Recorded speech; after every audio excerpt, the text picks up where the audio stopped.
अस्सलाम वालेकुम। उम्मीद करता हूँ खैरियत से होंगे तमाम लोग, अल्लाह ताला के हिफ्ज़-ओ-अमान में होंगे।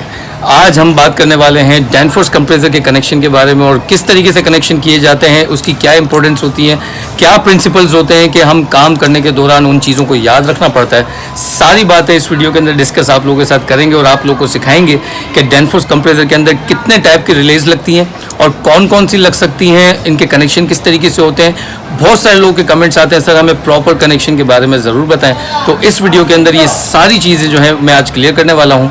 यहाँ आप लोगों के सामने कंप्रेसर पड़ा हुआ है, देखिए ये वाला कंप्रेसर है, ठीक है। एम्पेयर मीटर कैपेसिटर रखा हुआ है हमने और साथ साथ हमने रिलेज रखी है। एक इलेक्ट्रॉनिक हमने डैनफोर्स रिले रखी हुई है, एक हमारे पास हमने रखी हुई है कॉइल वाले रिले और एक नॉर्मल कनेक्शन जो भी होते हैं, जो यानी डैनफोर्स के अलावा जितने कंप्रेसर भी होते हैं उनके अंदर जो भी रिले लगती है वो ये वाली होती है, कॉइल वाली। और इलेक्ट्रॉनिक एक रिले जो होती है इसमें आर्म कनेक्शन पे वो भी लगती है, तो उसके हवाले से भी डिस्कस कर लूँगा इसी वीडियो के अंदर। लेकिन आप लोगों ने वीडियो को पूरा देखना है, तभी आप कुछ सीख सकते हैं। अदरवाइज़ जिन लोगों को पता है तो जाहिर सी बात है वीडियो स्किप कर दीजिए, जिन लोगों को नहीं पता तो उनके लिए इन्फॉर्मेशन बहुत काम की होगी। चलते हैं वीडियो की तरफ और आप लोगों को बहुत सारी इन्फॉर्मेशन शेयर करते हैं। Thank you.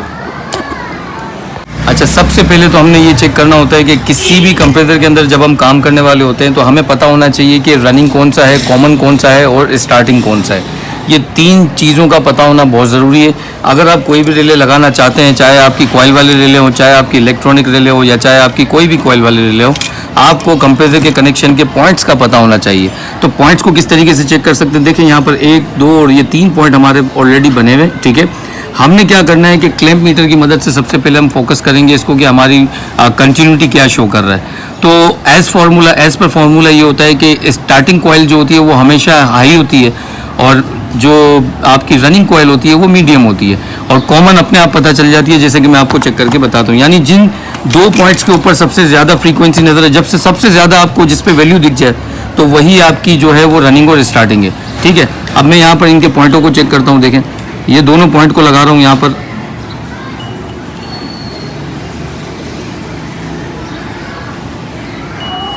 अब यहाँ पर देखें एम्पेयर मीटर के ऊपर नंबर नज़र आ रहे हैं 21.5 और समथिंग नज़र आ रहा है। अगर अब मैं इसको नीचे वाले पॉइंट के साथ कनेक्ट करता हूँ, यहाँ से नीचे वाले पॉइंट से आपको दिखा भी देता हूँ। अब देखें यहाँ पर ये 12 और 13 आ रहा है। अगर मैं इन दोनों पॉइंट को टच करता हूँ तो ये 10 आ रहा है। यानी सबसे हाई जो वैल्यू मेरे को नज़र आ रही है ये ऊपर वाले दोनों पे नज़र आ रही है। तो जिस दो पॉइंट के ऊपर सबसे हाई वैल्यू नज़र आएगी तो इसका मतलब मेरी रनिंग स्टार्टिंग तो वही है। तो अगर मेरी रनिंग स्टार्टिंग, ये दो पॉइंट अगर रनिंग स्टार्टिंग के हो चुके मेरे, तो ऑटोमेटिकली ये मैं मान लेता हूँ कि ये वाली जो पॉइंट है ये वाला, क्योंकि ऊपर वाले दोनों में रनिंग स्टार्टिंग मेरे को ज़्यादा बता रहा था ना, जिस पे वैल्यू ज़्यादा आ रही है वो आपकी रनिंग स्टार्टिंग कंफर्म हो गई। जो एक पॉइंट आपका रह गया ये आपका हो गया कॉमन। तो कॉमन को फिलहाल के लिए हम याद रखते हैं कि हमारा कॉमन है। अब हमें ये देखना है कि इसमें से हमारी रनिंग कौन सी है, इसमें से हमारी स्टार्टिंग कौन सी है। तो दोबारा से हम अपनी कंटिन्यूटी को ले लेते हैं, बीप को ऑम्स में रखना है, क्लैंप मीटर को आपको ये याद रखना है, ठीक है। ऑम्स में रखेंगे तो पता चलेगा। अब इन दोनों को ऊपर करने से तो आपको देखो हाईएस्ट वैल्यू नज़र आ गई। अब किसी भी एक पॉइंट से कॉमन के साथ टच करेंगे हम, तो देखिए यहाँ पर 12 आ रही है, ठीक है। और अगर ये वाले पॉइंट के साथ कॉमन को टच करता हूँ मैं तो यहाँ पर 9 आ रही है। तो जिस पे 12 आ रही है यानी ऊपर वाले पॉइंट पे जिस पे सबसे ज़्यादा पॉइंट आ रहा है, हमारा वैल्यू जिसमें सबसे ज़्यादा आ रही है, तो ये हमारी जो है स्टार्टिंग कॉइल है। तो हमें स्टार्टिंग कॉइल का पता चल गया। डैनफोर्स कंप्रेसर के अंदर देखें, अगर आप इस कंप्रेसर को ऐसे रखते हैं तो ये वाली स्टार्टिंग कॉइल मेंशन कर रहा है, ये हमारी रनिंग कॉइल मेंशन कर रहा है और ये वाला जो पॉइंट है ये हमारा कॉमन है। अब बात कर लेते हैं रिले की। रिले के अंदर देखें, जब आप रिले को लगाने वाले होते हैं तो रिले के अंदर देखें इस तरीके से कुछ पॉइंट्स होते हैं। अब इस तरीके से जो पॉइंट्स आपको नज़र आ रहे होते हैं, एक ये होता है, एक ये होता है, एक ये होता है और ये होता है, ठीक है। अब बाज़ दफ़ा ऐसा होता है कि डैनफोर्स कंप्रेसर जितने भी होते हैं जो डिफ्यूज़र पे भी लग रहे होते हैं और बड़े यूनिटों में ज़्यादातर हैवी कंप्रेसर डैनफोर्स ही लगाए जाते हैं, तो उसके अंदर इस तरीके की कॉइल वाली रिले ही लगानी पड़ती है ज़्यादातर। क्योंकि हम इसके साथ क्या करते हैं कि कैपेसिटर लगा देते हैं और कैपेसिटर लगाने की वजह ये होता है कि ये इसको स्टार्टिंग में मदद देता है और कंप्रेसर नॉर्मली स्टार्ट हो जाता है। तो अब इसमें ये वाला पॉइंट और ये वाला पॉइंट देखें, ये कॉइल वाले रिले के अंदर ये दो पॉइंट जो होते हैं ये कैपेसिटर के कनेक्शन के होते हैं। और ये आपका देखें, अगर आप इसको यहाँ यूँ पकड़ेंगे, ऐसे लगाते हैं तो देखिए रनिंग हमारा ये बना था, तो एक तार यहाँ लगा देंगे और कॉमन आपका नीचे लग जाएगा ये वाले पॉइंट के ऊपर। जैसे कि आपको मैं बता दूँ, देखिए ये जब आप लगाते हैं नॉर्मली, अब जैसे आप इसको इस तरह लगाते हैं तो रनिंग आपका यहाँ अंदर आया था तो रनिंग यहाँ लग जाएगा और कॉमन आपका जो है यहाँ लग जाएगा। और कैप्चर के 2 पॉइंट जो है आपको इन दोनों पे लगाने हैं। ये वाला पॉइंट जो है ये इसके साथ कनेक्ट होकर लगा हुआ है, ठीक है। तो कैप्चर का झटका इसको लगेगा तो ये आपका जो कंप्रेसर है वो एक तरीके से शॉक उसको मिलेगा और आपका कंप्रेसर जो है स्टार्ट हो जाएगा। इसके कनेक्शन करता हूँ और इसके कनेक्शन करके आपको बताता हूँ कि किस तरीके से इसको लगाना है।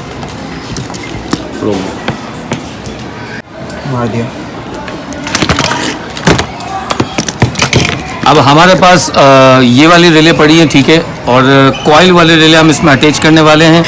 अब चूंकि आपको लास्ट टाइम हमने अभी बताया था रिसेंटली कि हमने इसमें कनेक्शन करने किस तरह करने ये समझा रहे हैं आपको। तो अब ये वाले पॉइंट जो है ये आपको मैं पहले भी बता चुका हूँ कि ये वाले जो 2 पॉइंट है ये कैप्चर के हैं। रनिंग वगैरह जो है हम इसमें चेक कर चुके हैं कहाँ पे लगेगा। एक हमने कैप्चर ले लेना है, कैप्चर जो हम लेंगे इसके साथ,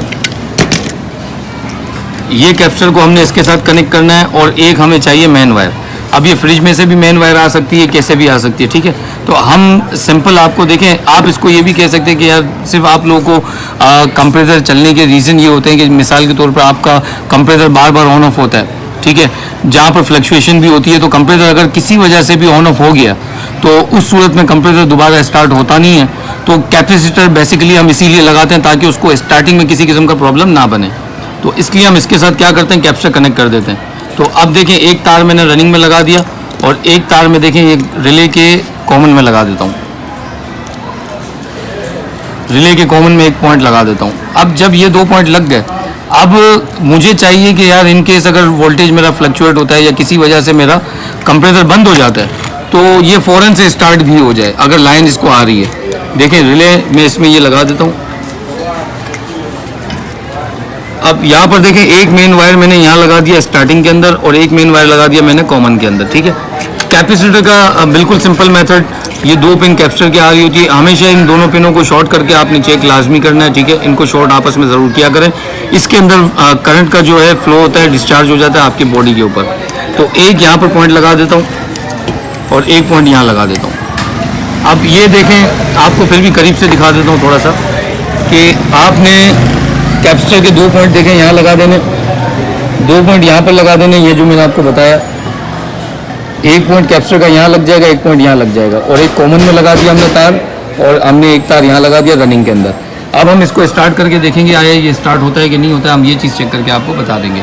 लेकिन अगर आपके पास एम्पेयरमीटर हो तो आप एम्पेयरमीटर कॉमन रनिंग में से किसी भी एक में आप लगा सकते हैं, तो कंप्रेसर के एम्पेयर जो होंगे वो शो हो जाएंगे। अब हम इसको स्टार्ट करते हैं ताकि आपको ये क्लियर हो जाए कि ये स्टार्ट हो रहा है।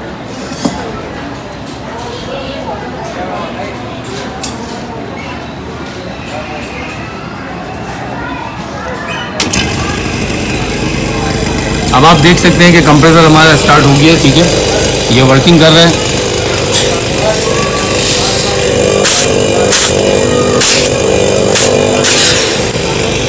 और यहाँ पर अगर आप देखेंगे तो देखिए 0.9 0.8 करके इसकी जो वैल्यू है कंप्रेसर की, जो एम्पेयर्स हैं वो ले रहा है। अब अगर ये गैस के ऊपर चलेगा, रेफ्रिजरेटर के साथ चलेगा तो इसके एम्पेयर्स जो हैं वो बढ़ेंगे, ठीक है। लेकिन अभी इस वक्त खाली चल रहा है। जस्ट हम आपको ये मेथड बता रहे हैं कि रिले आपने कैसे कनेक्ट करनी है, सिर्फ ये मेथड आप लोगों को सिखा रहे थे। तो कनेक्शन आपने देख लिए, ऑफ कनेक्शन आपको समझ आ गए होंगे। फिर भी अगर कोई समझ नहीं आया तो आप हमें लाजमी कमेंट करें, हम आपके लिए और इसी तरीके से वीडियो बना देंगे। ये इलेक्ट्रॉनिक रिले है, इसके साथ ही लगती है। इसके अंदर भी अगर आप चाहो तो कैपेसिटर कनेक्ट कर सकते हो यहाँ पर और यहाँ पर 2 पॉइंट पर कनेक्ट कर सकते हो। अदरवाइज रनिंग यहाँ लगेगा और कॉमन यहाँ लगेगा। 2 तारों के ऊपर भी आपका जो है कंप्रेसर जो है स्टार्ट हो जाएगा, ठीक है। एम्पेयर आपने लाजमी चेक करने होते हैं। जब कभी आप कंप्रेसर के अंदर काम करें तो एम्पेयर आप लाजमी चेक किया करें। आपको इस रिले के हवाले से भी बता चुका हूँ कि आम कनेक्शन जो भी होते हैं, यानी कि आम कंप्रेसर जो आ रहे होते हैं, जो नेशनल के होते हैं या इसके अलावा मलेशिया के जो ब्रांड होते हैं कंप्रेसर के, उनके ऊपर कॉमन कनेक्शन होते हैं। वो कॉमन कनेक्शन जो भी होते हैं उनके अंदर ये 2 रिले होती हैं और 2 पॉइंट्स होते हैं और उसका जो ओवरलोड होता है वो एक्सटर्नल यूज़ करते हैं, जबकि डेनफोर्स कंप्रेसर के अंदर जो ओवरलोड होता है वो इसके अंदर इनबिल्ड होता है। और ये वाला जो रिले लगता है इसके साथ जो है हमेशा ओवरलोड भी हमें लगाना पड़ता है। एक इलेक्ट्रॉनिक रिले ये होती है, इसके साथ भी हमें ओवरलोड ही लगाना पड़ता है।